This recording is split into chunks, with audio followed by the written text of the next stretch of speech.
Mjolnir, the hammer of the god of thunder. Thor is perhaps one of the mightiest, if not the mightiest weapons in Norse mythology. The majority of us recognize it because the weapon has been popularized by the Marvel Cinematic Universe. And we also know that Marvel has a habit of tweaking the stories and items they adopt. The Mjolnir shown in the movies is a prime example of that, as in the Norse pantheon, the weapon is far more significant than what's shown in the movies. For example, the fact that only Thor can lift the hammer is also not true. This pushes us to dive deeper into the story of this mythical weapon. So hello, and let's get started. The creation story of the Mjolnir is fascinating, as it was made out of a provocative bet. As it turns out, it was all a doing of Loki, the god of mischief and his trickery. One day, he decided to shave the golden hair from the head of Sif, Thor's wife. When Thor discovered this, he became furious and grabbed Loki, threatening to break every bone in his body. Loki begged the thunder god to allow him to travel to Svartalfheim, the dwarves' vast kingdom, to see whether those skilled artisans could create a replacement head of hair for Sif that were even more gorgeous than the original. Thor thought of this as a fair deal and approved his request, after which Loki left for Svartalfheim. He was able to get what he desired there. Along with a fresh head of hair, the sons of the dwarf Ivaldi also created Skidbladnir,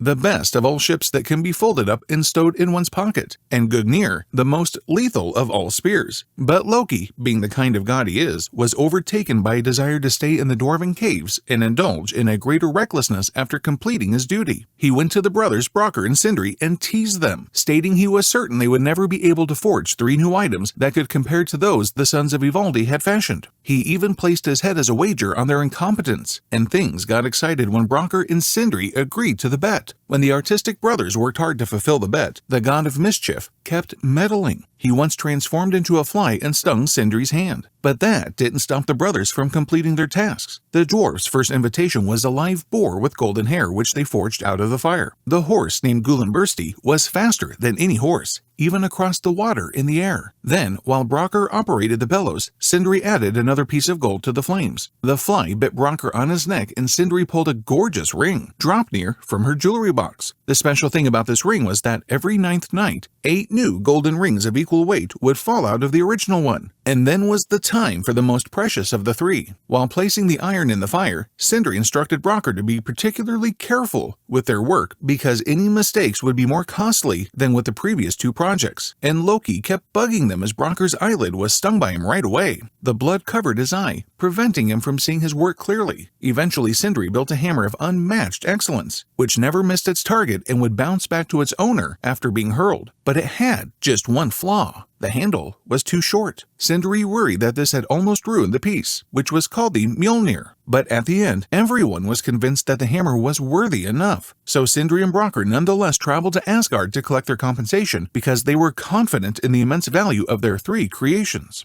Before the dwarves arrived, Loki entered the halls of the gods and displayed the wonders he had amassed. He delivered the hammer Mjolnir and Sif's new hair to Thor, while the spear Gungnir and the ring Draupnir were given to Odin. Freyr was the fortunate recipient of Skidbladnir and Gullinbursti. Even though the gods were incredibly appreciative of these gifts, particularly Mjolnir, which they knew would be invaluable in their conflicts with the giants, they came to the conclusion that Loki still owed the dwarves his head. And that's when the artistic duo reached too, demanding their reward. Loki reminded out that he had only promised them his head and not his neck when the dwarves came at him with knives. Now, this was quite interesting if you look at it. There's no way they could have segregated the head from the neck while trying to slide it. And so Brokkr and Sindri decided to stitch Loki's lips shut instead, and went back to their forge. With this, the Mjolnir was ready with its making, charges paid. The might of the Mjolnir is shown in Thor's fight against Hrungnir, a giant. Hrungnir was once a guest at Asgard. He joined the gods for a feast while being shielded by the laws of hospitality. Nevertheless, as he eats and drinks, he begins to grow more arrogant and rude. The gods become enraged at him, but he persists in insulting them, finally pledging to murder them all and taking Freya and Sif as his wife. Thor agrees to Hrungnir's challenge to a battle after becoming tired of the giant's arrogance. Needless to say, it does not end well for the giant. In the battle, Hrungnir is wielding a flintstone as a weapon, facing Thor in his Mjolnir. Mjolnir's blow splits the flint in half, with half of it being large enough to form the Flint Mountains. Next, a single hit to the giant's head from Mjolnir kills him instantly. The dead giant then collapses upon Thor as he tries to free himself, given that Hrungnir is so big and heavy that Thor cannot even raise him by himself. It formed part of a tribute to Mjolnir's might that it defeats him so quickly. Mjolnir is not only a magnificently terrifying weapon, but it also possesses the power of life, allowing Thor to bestow blessings with it. The prose Edda has a tale about Thor's adventures, which opens with Thor traveling in a chariot drawn by goats. Thor makes a pit stop at a farm at dusk when he kills the goats and cooks them for soup. He carefully folds the goat skins and extends an invitation to the farmer and his family, requesting them to leave the bones and the skins when they are through eating. The following morning, shortly before dawn, Thor blesses the goat hides with Mjolnir. The goats instantly come to life again. The extension of this story is covered in one of our shorts, so do check that out on our channel if you want to find out what happened next. For now, this much explains the significance of Mjolnir in that story. Now that we know how special the Mjolnir was, it would come as no surprise why Thor always kept Mjolnir by his side. On the rare occasions when Thor was without Mjolnir, his life became much more challenging. One morning, when Thor discovered that the Mjolnir was stolen, Loki was the first person he confided in. Loki went off in an attempt to find out who stole it and found that Thrym, the ruler of the Frost Giants, was in possession of it. Thrym held the hammer as ransom and wouldn't release it unless goddess Freya would consent to marrying him. The gods became concerned that Thrym could come to recognize Mjolnir's might and assault Asgard, so they planned to disguise Thor as Freya in a bridal veil in order to get the hammer back. This idea was initially refused by Thor, but he eventually accepted it. In order to convince the giants that Freya is indeed the one hiding behind the curtain, Loki also traveled with Thor as his bridesmaid. As events turned out,